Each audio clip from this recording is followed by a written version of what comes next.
Shalom Bapak Ibu dikasih Tuhan. Saya percaya kita semua dalam keadaan sehat. Dan selamat datang di acara Ngeteh. Apa itu Ngeteh? Yaitu ngobrol teologia.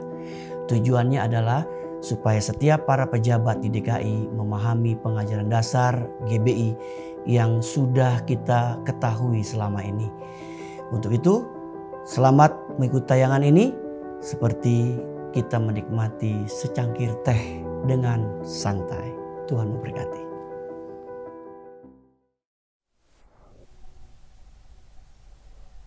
Shalom Bapak Ibu dan hamba Tuhan yang terkasih. Senang sekali kita dapat berjumpa kembali dalam program yang akan membicarakan hal-hal yang ada kaitan dengan pandangan teologi. Namun sesantai kita menikmati secangkir teh ini akan bukan ngobrol teologi, suatu program yang disiapkan oleh BPD DKI Jakarta. Nah, kita masih melanjutkan pembicaraan mengenai LGBT. Memang ada 3 pandangan secara umum bagaimana ketika seseorang melihat dirinya atau melihat diri orang lain mengalami atau berperilaku yang ada kaitannya dengan LGBT. Yang pertama adalah bahwa diri orang itu terperangkap dalam tubuh yang salah. Nah, kalau sudah begini biasanya yang salah itu pasti Tuhan. Karena Tuhan salah menciptakan dia. Yang kedua adalah atau dari sisi omni ada hal gangguan medis seperti itu. Nah, ketika tidak bisa sembuh, yang disalahkan adalah manusia, siapa? Dokter barangkali atau psikiater ya. Nah, kalau yang ketiga ini, jika dia memiliki pandangan yang jujur, artinya dia memang benar melihat diri dia adalah sesuatu yang dosa, yang tidak berkenan kepada Allah. Ketika dia mengambil keputusan dan dia datang kepada Tuhan dan dia terbuka, maka pemulihan terjadi, perubahan terjadi. Kita akan membahas dengan 2 narasumber, termasuk juga seorang hamba Tuhan yang luar biasa. Nah, narasumber pertama adalah beliau seorang yang sudah mengalami fase di mana yang saya sebutkan tadi. Bahkan beliau sudah melahirkan sebuah buku berjudul Reborn, My True Identity. Nama lengkap beliau adalah Pak Jonathan Tan, panggilannya Pak Yo, sebagai narasumber kami. Dan juga Dr. Yunus Min. Beliau saat ini menjabat sebagai Ketua Persekutuan Dokter Gereja Bethel Indonesia. Shalom Pak Yo, dan juga shalom Pak Dokter, dan shalom Pak Bulmintat, sahabat kita yang luar biasa. Hari ini beliau bertugas untuk konklusi nih hari Pak Bun ya. Baik, langsung saja ke Pak Yo. Saya ingin bertanya bahwa dari apa yang tertera di sini, Pak Yo tahu betul memang lahir sebagai anak laki-laki, tetapi ternyata sejak kecil sudah merasakan terperangkap dalam tubuh yang salah. Ya, apa yang menyebabkan Pak Yo merasa demikian? Boleh ceritakan sedikit? Oke. Itu dari masa kecil ya. Ya. Saya dari 11 bersaudara, Ya. saya tuh ada anak yang kecil. Jadi saya kehilangan sosok seorang tua untuk diri saya. Ya. Jadi saya tidak mendapatkan bukan kasih, tapi hubungan antara orang tua dan anak itu tidak ada. Apakah tidak ada perhatian, tidak ada rasa perlindungan, tidak ada rasa pembelaan, atau ada hal lain? Perhatian itu ada, tapi yang saya butuhkan itu bukan itu. Antara anak dan orang tua itu harus tahu kejiwaan anaknya itu sampai di mana. Nah, gitu. Kenapa Anda benar-benar merasakan bahwa orang tua harus tahu kejiwaan saya sampai mana? Berarti ada hal yang benar-benar sempat menjadi satu beban ataupun mungkin peristiwa sehingga jiwa Pak Yo sempat terkoyak barangkali? Ya, saya merasa saya kecil secara jasmani saya adalah laki-laki, tapi saya mempunyai jiwa perempuan. Jadi saya suka masak, suka merias, suka menjahit. Tapi hari ini kan banyak pekerjaan yang memang dilakukan oleh pria juga mengenai masak ya, chef atau misalnya makeup artist juga banyak. Tapi mungkin sekarang kalau zaman dulu kan beda. Oke. Ya kan? Ya. Gitu. Dan apakah itu saja alasannya sehingga semakin meyakinkan diri bahwa saya terperangkap atau ada peristiwa lain? Dan saya merasa kalau saya bergaul dengan perempuan saya lebih nyaman daripada dengan laki-laki. Karena saya menganggap saya adalah perempuan. Nyaman dalam perasaan berteman. Ya. Apakah mohon izin, apakah ada sempat perasaan tertarik juga dengan sesama jenis laki-laki? Ada. Di posisi Anda merasa terperangkap, tapi di sisi lain Anda sekaligus juga merasa tertarik dengan yang sejenis gitu. Iya. Tapi Anda tidak memandang itu sejenis saya, kira seperti itu. Iya. Ada latar belakang peristiwa yang mengakibatkan mungkin pelecehan, Ya, entah itu ada, fisik ada, atau seksual ada. atau verbal barangkali. Ada waktu saya kecil secara fisik.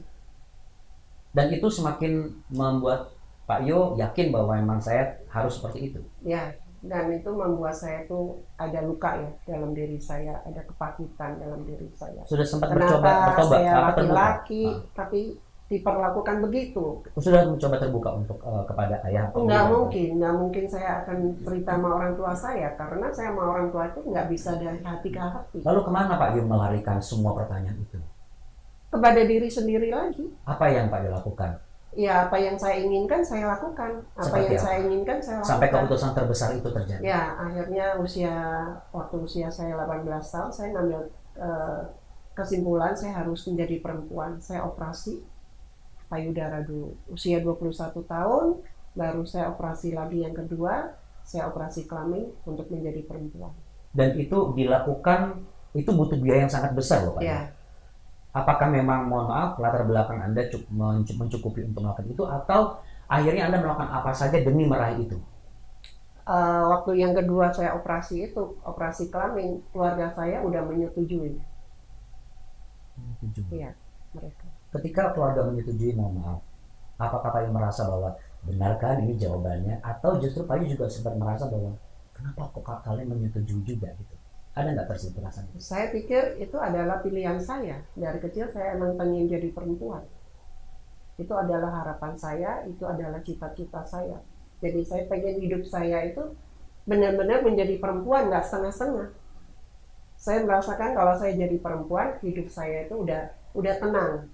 Ada kedamaian, ada sukacita, tapi kenyataannya itu tidak. Ya, jadi memang cara casing saya berubah, tapi hati kecil saya yang paling dalam tetap ada satu teriak. Ada Bahwa yang tidak namanya seperti ini, tidak seperti ini. Iya. Berarti masih ada nurani dan hati Allah di sana. Iya. Namun apa yang membuat Pak Yo akhirnya tetap bersikeras sampai puluhan tahun kalau tidak salah ya? Iya. Lebih dari berapa 40 tahun kalau boleh? Sekitar sampai 57 tahun. Kalau dari buku yang saya baca ini, Anda sempat ada satu foto pernikahan, Iya. ya. Artinya kalau Anda melihat di sini, Bapak Ibu, ini buku sangat bagus sekali ya karena untuk kesaksian. Dan sebelum sampai ke sana, apakah ada perasaan secara biologis Pak Yo ketika sudah dioperasi, katanya mencari damai, mencari sukacita, atau justru Anda terperangkap dengan pergaulan yang salah untuk mencari sukacita itu? Kalau pergaulan sih, saya emang dari dulu itu bergaulnya sama perempuan. Karena saya merasa saya adalah perempuan. Juga kayak hidupnya hedonisme seperti fotogelang klub malam, kemudian Ya, dan ada juga sebagainya. sih. Terlibat dengan mungkin pergaulan yang dikatakan bebas, mencoba ini, mencoba itu. Iya. Dan apakah Pak Yo menemukan damai di sana? Tidak ada. Tidak ada. Tidak ada. Dan sampai akhirnya, sampai satu titik, apa yang menyebabkan Pak Yo merasa, ini belum mengambil keputusan ya, merasa bahwa bukan damai dan bukan seperti ini yang saya cari. Itu di usia berapa Pak Mama? Di usia 24 saya sempat nikah, saya sempat pergi juga ke Amerika, saya sempat pulang juga. Jadi perjalanan saya itu panjang sekali. Tapi di usia di tahun 2011 itulah saya punya kerinduan untuk mengenal Tuhan lebih dalam lagi. Dari 2011. Ya, jadi untuk meyakinkannya barangkali saya nggak tahu apakah kamera bisa agak di close up sedikit, bahwa ini adalah satu transformasi yang luar biasa, ya. Kita mencoba untuk presisi ya, bisa ya, paling tidak kelihatan bahwa memang benar-benar sudah berganti wujud, casingnya sudah berganti, terus berjalan terus sampai saya lihat di sini juga mencoba beberapa hal dan sampai Anda mencoba untuk meyakini beberapa keyakinan, tetapi apa yang membuat Pak Yo akhirnya kembali mendekat kepada Tuhan Yesus Kristus, sampai akhirnya Pak Yo mengambil keputusan dan beliau berhasil diubah seperti ini. Nah sebelum itu Pak Yo, tahan dulu, kita ngeteh dulu sama-sama. Mari. Bapak Ibu silakan kirimkan pertanyaan Anda di WhatsApp BPD Jakarta 0812 1047 3665 ya. Pak Dr. Yusmin. saya tahu betul bahwa mungkin secara ilmu medis ya ada banyak sekali teori-teori yang memang bisa saja menjadi satu alasan yang membuat seseorang is reasonable untuk mengambil keputusan yang begitu besar ya, sekalipun mungkin dalam nuraninya juga menyadari bahwa ini saya mengambil satu jalan pintas yang melangkahi Tuhan, kira-kira seperti itu. Kalau dari pemikiran medis ya seorang dokter, apakah ada risiko ketika seseorang itu mengubah tubuhnya dari laki-laki menjadi perempuan? Saya ingin tanya seperti itu. Atau sebenarnya aman? Untuk sebelumnya mungkin kita mesti mengetahui seperti tadi, ada 4 faktor yang bisa membuat seseorang menjadi LGBT ya. Yang paling pertama, satu, didikan dari keluarga orang tua ya. Sering lagi kecil ada orang tua yang mungkin memperlakukan anaknya tidak sesuai dengan gendernya ya. Berarti psikologis? Bukan, belum. Itu didikan. Oke. Ya. Dari edukasi anak iya, dari awal, dari kecilnya. Iya, mungkin orang tuanya mungkin ada yang pengen punya anak perempuan atau anak laki ya. Yang kedua bisa juga faktor psikologi, trauma. Seperti tadi ada pelecehan, ada trauma atau ya, bully dari teman-teman. Iya, akhirnya dia tidak suka dengan kondisi itu, dia pengen berubah ya. Yang ketiga, lingkungan itu juga mempengaruhi ya, dengan siapa kita bergaul. Kalau kita bergaul dengan lingkungan yang begitu ya, kita akan terbawa lama-lama kebiasaan tersebut. Yang keempat, yang dari medis kita itu ada faktor kelainan. Ketika kita pembentukan janin, kadang bisa terjadi kelainan bentuk. Itu kadang bisa terjadilah hal-hal ke LGBT tersebut. Tapi kalau dari sisi Pak Yo ini, kalau kelainan itu berarti seperti apa, Pak? Biasanya kelainan pembentukan hormonnya, kelainan alat reproduksi, reproduksi gitu ya. Artinya bukan perasaan terjebak atau tapi apa ya? benar ada. Tapi gitu, memang ya. secara anatomi tubuhnya memang ada ya. sesuatu yang berbeda, dan itu bisa ditangani secara medis. Bisa Gitu. ya. Jadi sebenarnya Tuhan tidak pernah menciptakan di luar itu ya, hanya laki dan perempuan. Nah, kalau dari yang terima kasih Pak Dokter. Kalau dari Pak Dokter sampaikan tadi, berarti mohon maaf Pak Yo juga sempat bergaulkah dengan lingkungan LGBT pada saat itu sebelum mengambil keputusan itu? Ada beberapa. Oh, berarti betul. Ya. Dan memang pergaulan memang juga itu ternyata bisa memberikan suatu pengaruh yang besar. Benar. Jadi hati-hati kita juga bergaul ya. Dengan lingkungan itu yang membuat kita akan berubah juga kadang-kadang. Ini pasti Pak Bung sudah pengen sampaikan 1/19.3 ya Pak ya. Program bukan merusak pikiran baik, malah apa, merusak karakter, menghancurkan kebiasaan baik ya, menghancurkan identitas. Sebelum ke Pak Bun, Pak Dokter, kalau dari sisi Pak Yo misalnya, sebelum beliau mengambil keputusan untuk datang kepada Tuhan, apakah bisa disembuhkan secara medis atau secara treatment barangkali? Dari case-case yang Pak Dokter dari case-case yang kita pernah pelajari dan kita ketemukan, sebenarnya kelainan itu bisa diperbaiki ya. Bahkan dari janin pun bisa diperbaiki. Ada beberapa teknologi ya yang canggih sekarang, bisa pemotongan, bisa ada ditemukan kelainan, kita bisa perbaiki dari artinya janin. Sekali lagi saya tegaskan, itu adalah kelainan alat reproduksi secara anatomi tubuh. Seperti contohnya kadang-kadang ada yang salah minum obat atau lagi pembentukan, terjadilah kelainan misalnya bibir sumbing, seperti gitulah ya. Gitu. Lalu kalau bicara mengenai seseorang yang mengambil keputusan dan mengubah wujud dan memastikan bahwa saya lebih suka ini, berarti ada satu unsur lagi yang dibutuhkan untuk bisa mengembalikan citra diri seseorang. Kalau dari medis kan seperti itu. Tapi kalau dari pengalaman Pak Dokter, seberapa besar faktor kebenaran firman Tuhan untuk membetulkan seseorang dibandingkan dengan treatment secara medis? Apakah harus seiring sejalan atau memang kebenaran firman Tuhan itu harus jauh lebih besar kapasitasnya sambil itu dilakukan secara medis? Ya.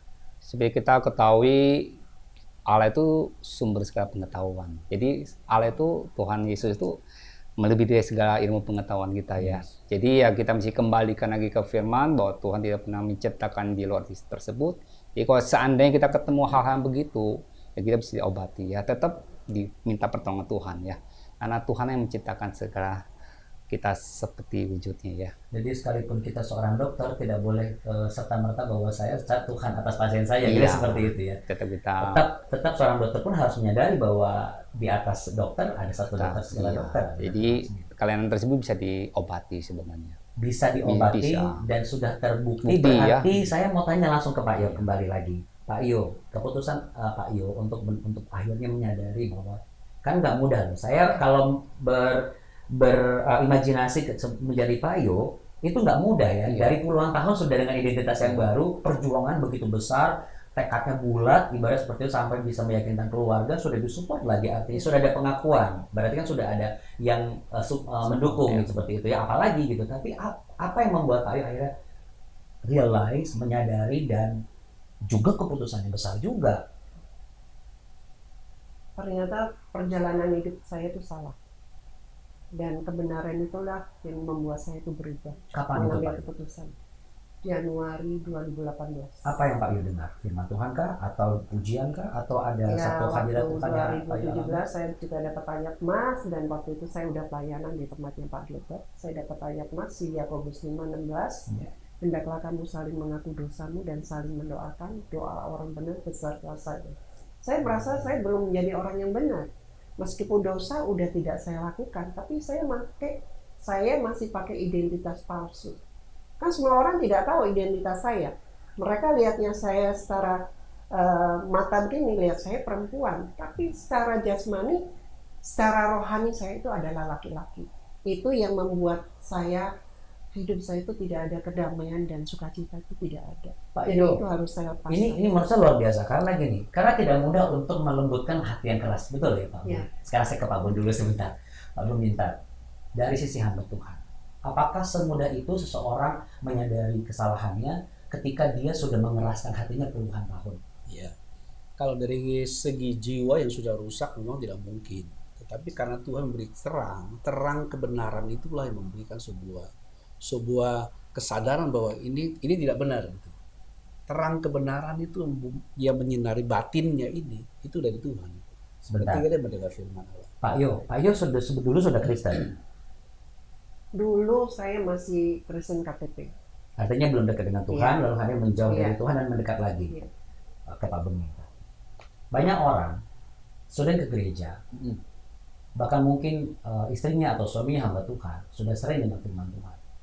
Tetapi kenapa tidak bisa menerima terang atau tidak bisa mendapatkan efek positif dari terang itu? Iya. Sedangkan Pak Yo sudah puluhan tahun yang secara manusia nggak mungkin lah mudah, karena ini kekerasan hati yang luar biasa menurut saya. Semua pencapaian cita-citanya terpenuhi dan tercapai. Ibaratnya impiannya terpenuhi. Kalau dari sisi teologi, apakah dari sisi kebenaran Allah? Apakah memang itu haknya Allah mengubah hati seseorang dari yang keras menjadi lembut? Atau memang dibutuhkan satu usaha dari diri sendiri untuk bisa datang kepada terang itu? Tapi yang jelas pasti terang itu tidak dari manusia. Terang itu dari Tuhan. Nah, ketika firman itu disampaikan kepada kita, terang datang kepada kita diperhadapkan dengan pilihan. Nah, ketika orang menghargai terang itu, dia pasti memilih yang baik. Tapi ada orang yang mengeraskan hatinya. Ada orang yang mengeraskan hatinya karena dia sudah lebih didominasi oleh jiwanya yang sudah rusak. Tapi ketika seseorang mendapatkan terang kebenaran Allah, dia mengambil keputusannya itu menjadi menentukan dia. Ya, karena ada hari-hari ini banyak sekali orang yang berpikir bahwa begini, kayaknya kalau saya ribut terus, mendingan saya ganti wujud deh, jadi laki-laki atau jadi perempuan gitu misalnya. Biasanya seperti itu ya, kadang-kadang ada seperti itu ya. Karena setelah jadi perempuan mungkin barangkali sudah tidak pernah ribut-ribut lagi, kayaknya lebih damai, lebih asik. Berarti kan ada pemikiran-pemikiran manusia yang memang tidak serta-merta langsung berubah.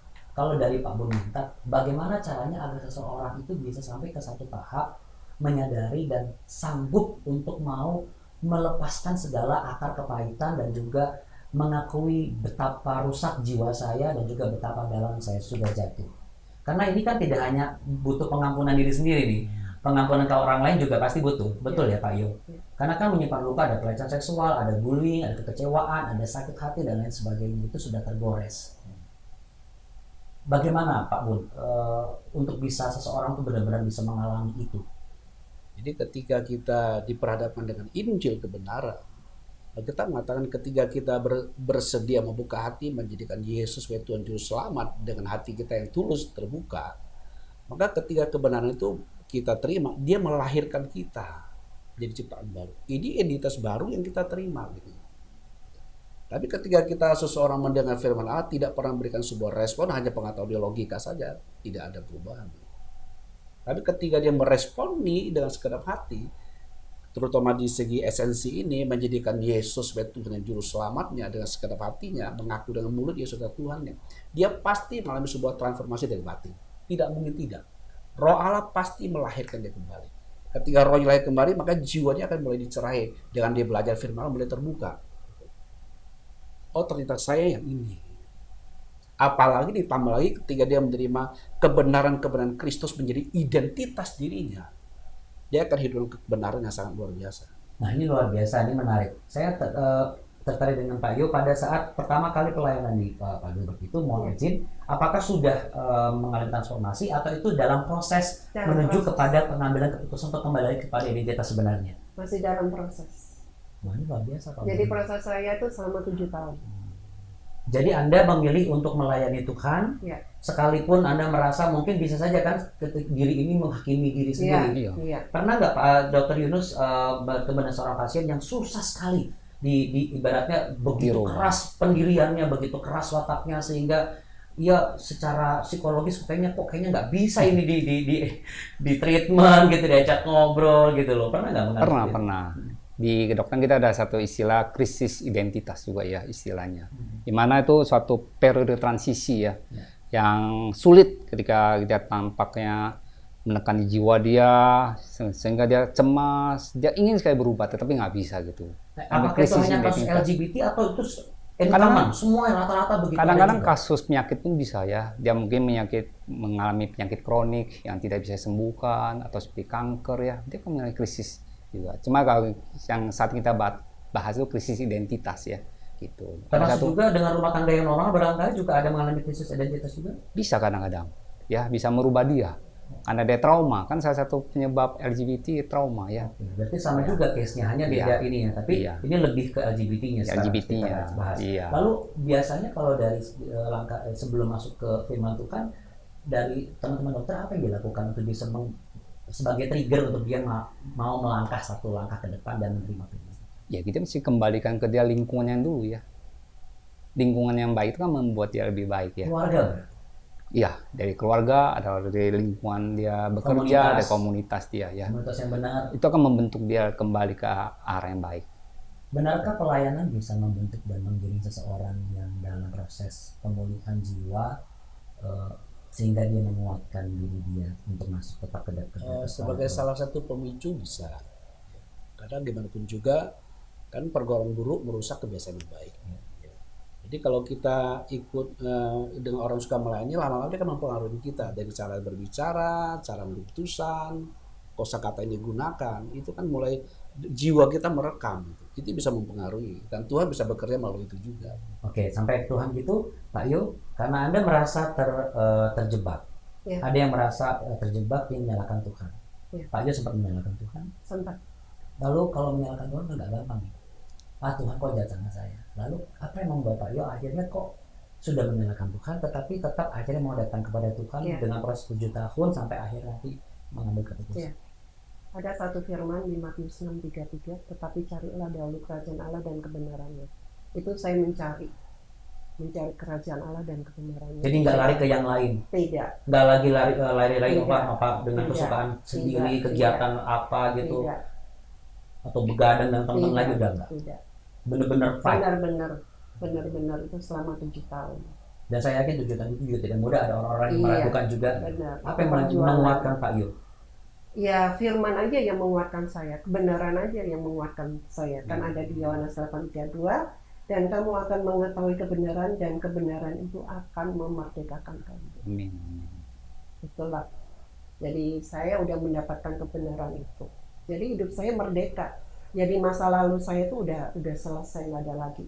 Karena sampah-sampah itu udah saya buang. Amin. Jadi saya udah kembali ke identitas saya yang dari Tuhan Yesus Kristus.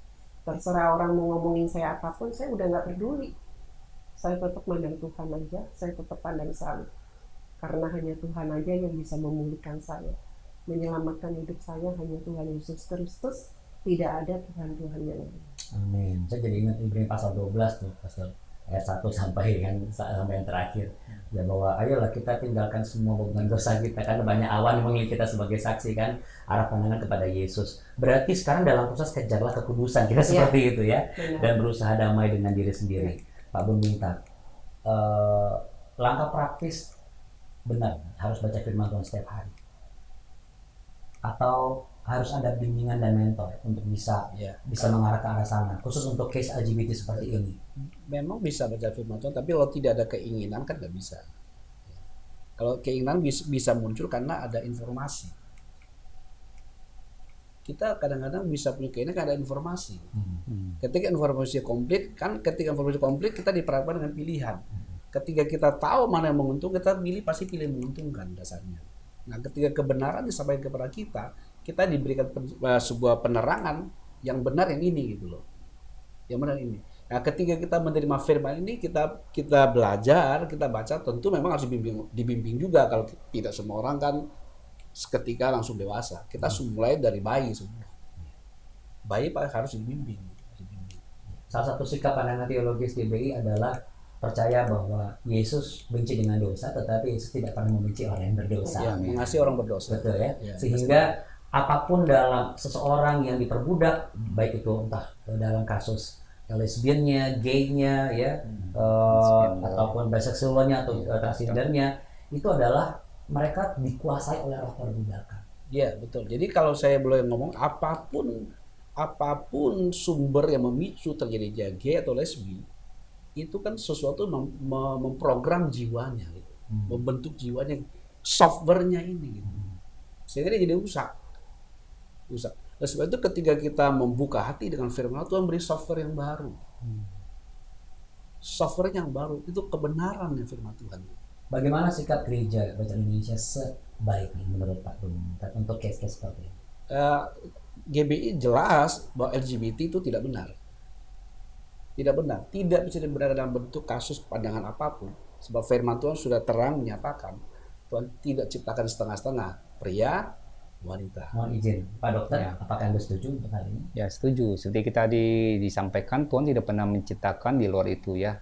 Karena gen kita ya tetap laki atau perempuan ya. In other case, kalau misalnya ada kesalahan anatomi itu beda, itu cacat harus itu cacat bawaan lahir, memang harus bisa diperbaiki ya, gitu. Ya. Tetapi kalau untuk kebenaran ini memang inilah yang sebenarnya. Bahwa tidak ada yang diciptakan bercampur dalam satu ini. Ada satu penelitian bahwa sampai saat ini belum ditemukan gen yang membuat orang jadi LGBT ya sampai saat ini. Gitu. Oke. Ya, saya rasa Pak Yo sekarang sudah melahirkan satu buku yang akan menjadi kesaksian dan banyak orang. Di sini ada buku Reborn My True Identity, ya, identitas saya yang sebenarnya. Ini lengkap sekali mengupas. Dan saya percaya ketika buku ini ditulis, ini bukan untuk mempermalukan Tuhan sebenarnya, tapi ini untuk memuliakan Tuhan. Saya percaya. Karena ini untuk menunjukkan fakta bahwa apa yang disampaikan Pak Bun tadi dan juga Pak Dokter tadi, bahwa memang Tuhan tidak pernah salah menciptakan seseorang.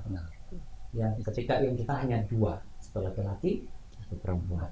Ya, kira-kira seperti itu. Dan tidak ada terperangkap, tidak ada kesalahan medis, semua pasti ada historisnya, dan semua akar kepahitan itu bisa dipulihkan, bisa dicabut dengan kekuatan dari firman Allah ketika terang itu datang dan kita terima terang itu.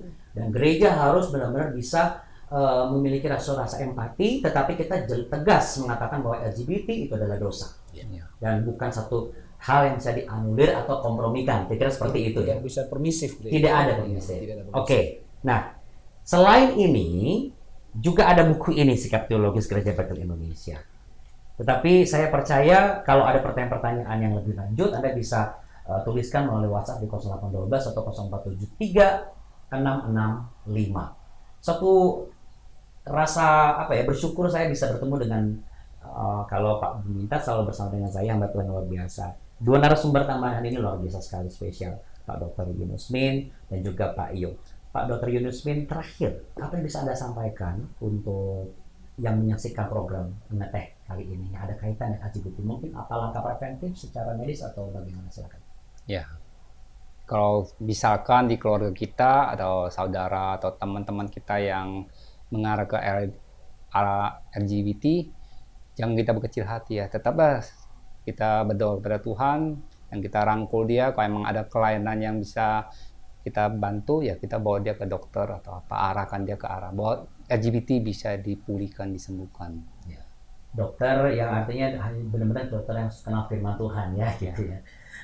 Mungkin ada informasi mengenai tim medis dari LGBT Indonesia itu bisa ditemukan di mana, Pak?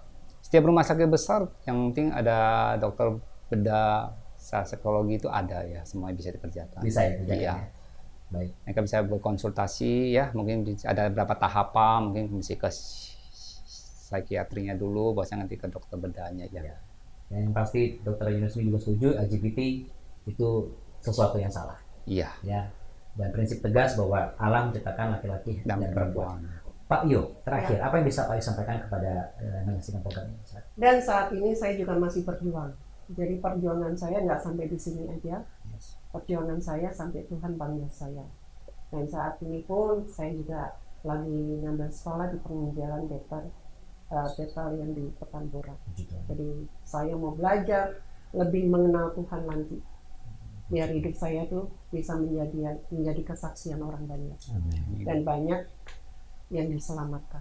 Amin. Mohon izin Pak Yo, sebenarnya usia Anda berapa sekarang? Usia saya nanti hari Jumat 60. Haleluya. Biasa. Tahun ya. Tapi nggak kelihatan 60 tahun. Apakah Anda masih melakukan perawatan wajah atau Oh bagaimana? tidak. Udah tidak pernah pakai apa-apa lagi saya. Ini bagian bonus dari yang Tuhan berikan ya, luar Iya, biasa. amin. Pak Bun minta apa yang bisa Pak Bun minta simpulkan dari pembicaraan Iya. selama 2 hal? Jadi perlu kita sadari Bapak Saudaraku, kita harus terus memprogram diri kita dengan firman Allah. Programlah diri kita dengan kebenaran firman Allah. Itu kan membawa kita kepada identitas yang sesungguhnya dari Tuhan. Yang tidak ambigu. Yang sungguh-sungguh real sepenuhnya. Pak Yunus tadi, Pak Jonathan sudah mengatakan, Pak Yo, bahwa dia terus memperbarui terus. Ya. Dengan memiliki pembaharuan pikiran ini. Sebab yang membuat kita tampil beda itu sebenarnya jiwanya yang rusak gitu.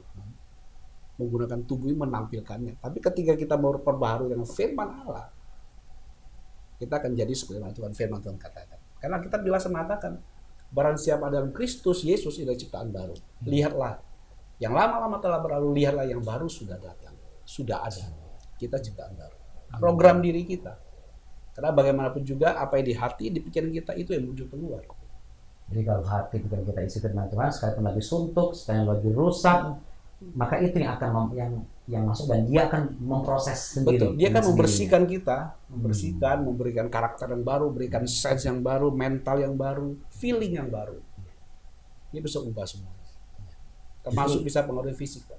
Oke, puji Tuhan. Pak Bun, sebelum saya closing, sedikit saja Pak Bun boleh mohon izin untuk mendoakan Pak Yo dan juga Pak Dokter, karena kan sebagai dokter juga tentu ada banyak tantangan juga, ya. Dan juga tentu Pak Yo yang memang secara sampai hari ini tetap, dan biar doa tekad beliau tetap sampai ke garis akhir dan menjaga iman. Silakan. Baik, mari kita berdoa. Bapa, kami sangat bersyukur atas karya-Mu yang hebat dalam diri Pak Yo. Terima kasih untuk pekerjaan-Mu Roh Kudus, dan terus membawa kekasih-Mu bertumbuh dalam realita gambar yang sesungguhnya. Yang diciptakan dalam Kristus kebenaran, kekudusan yang sesungguhnya. Terima kasih, Roh Kudus terus bekerja memperbaharui, dan akhirnya menjadi kesaksian bagi banyak orang. Dengan Pak Yunus, Tuhan pakai dia terus di mana profesi sebagai dokter semua berkati banyak orang. Lebih dari itu menyampaikan kebenaran Injil-Mu kepada banyak orang dia temui. Kami bersyukur, kami berdoa di dalam nama Tuhan Yesus Kristus yang hidup. Haleluya. Amin. Amin. Amin. Puji Tuhan. Dan akhirnya demikianlah bincang-bincang kita mengenai LGBT. Nah, kalau ada hal yang belum tuntas, silakan kirimkan ke nomor telepon sudah ada di layar Anda. Tentunya saya Adi mengucapkan terima kasih banyak atas perhatian Bapak Ibu hamba Tuhan sekalian. Tetap setia di dalam Tuhan, tetap empati dengan setiap jemaat, dan tetap rangkul mereka dan nyatakan bahwa satu-satunya hukum Allah adalah laki-laki dan perempuan. Tidak ada yang ambigu seperti Pak Bun dikatakan. Terima kasih sekali lagi. Saat kami tunggu support, saran, kritik, dan lain sebagainya demi kemajuan program ini. Tuhan Yesus memberkati. Terima kasih. Shalom. Ya. Silakan kita ngeteh dulu. Iya. Silakan.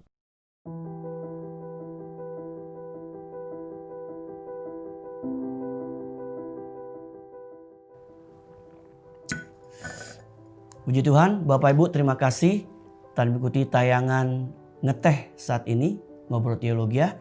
Dan ikuti terus tayangan ini setiap minggunya. Tuhan Yesus memberkati.